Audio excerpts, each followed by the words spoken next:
دوستو سورہ کوثر کی فضیلت اگر آپ سنیں گے تو آپ دھنگ رہ جائیں گے۔ ایک مرتبہ ہمارے نبی کریم صلی اللہ علیہ وآلہ وسلم کی آنکھ لگ گئی۔ پھر جب آپ نے اپنا سر مبارک اٹھایا تو آپ نے مسکراتے ہوئے ارشاد فرمایا کہ مجھ پر ابھی ایک سورت نازل ہوئی ہے۔ پھر آپ نے سورہ کوثر کی تلاوت شروع سے لے کر آخر تک کی اور فرمایا کہ کیا تم لوگ جانتے ہو کہ کوثر کیا ہے؟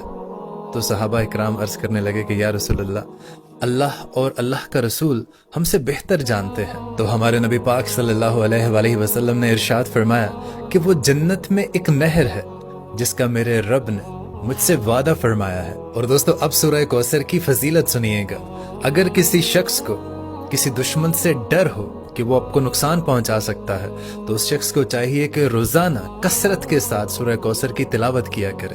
اللہ پاک اس کو دشمن کے ہر شر سے محفوظ رکھے گا۔ اور دوستو جو شخص سورہ کوثر کی ہر روز تلاوت کرتا ہے تو اللہ تعالیٰ اس انسان کے رزق میں اضافہ فرما دیتا ہے اور اس کے مال کو ہر بری نظر سے بچاتا ہے۔ اور دوستو اگر آپ کی شادی نہیں ہو رہی اور آپ چاہتے ہیں کہ میری شادی اس جگہ ہو جو میرے لیے بہتر ثابت ہو، یا جس شخص کو اگر آپ پسند کرتے ہیں آپ اسی کے ساتھ شادی کرنا چاہتے ہیں، تو کثرت کے ساتھ ہر روز سورہ کوثر پڑھنے کا معمول بنا لیجیے۔ انشاءاللہ تعالی اللہ کے فضل و کرم سے آپ کی شادی اپنے من پسند شخص کے ساتھ ہوگی یا وہاں پر ہوگی جو آپ کے لیے بہتر ثابت ہوگی۔ اور دوستو اگر آپ کے جسم کے کسی بھی حصے میں درد رہتا ہے تو آپ کو چاہیے کہ آپ زیتون کا تیل لیں اور 21 بار سورہ کوثر پڑھیں۔ اول اور آخر 11 مرتبہ آپ نے درود شریف پڑھنا ہے اور اس تیل پر آپ دم کر لیں اور اس تیل سے پھر جہاں پر آپ کو درد ہے اس حصے پر آپ مالش کریں۔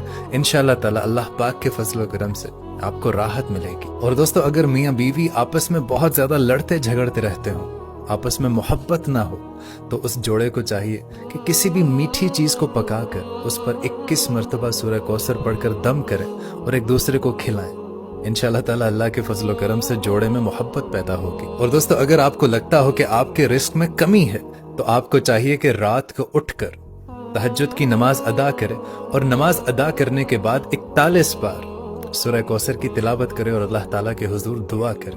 اور یہ عمل وہ 40 دن اگر لگاتار کر لے تو انشاءاللہ تعالی اللہ کے فضل و کرم سے اس کے رزق میں بڑھوتری ہوگی اور اس کے رزق میں برکت بھی ہوگی۔ اور دوستو اگر آپ نے کسی کا قرض دینا ہو اور آپ قرض کی وجہ سے بہت پریشان رہتے ہوں تو آپ کو چاہیے کہ ہر روز 40 مرتبہ سورہ کوثر کی تلاوت کیا کریں اور اول اور آخر 11 مرتبہ درود شریف پڑھا کریں۔ انشاءاللہ تعالی اللہ پاک ایسے اسباب پیدا فرما دیں گے کہ آپ کا قرض ادا ہو جائے گا۔ اور دوستو یہ وظیفہ بہت ہی خاص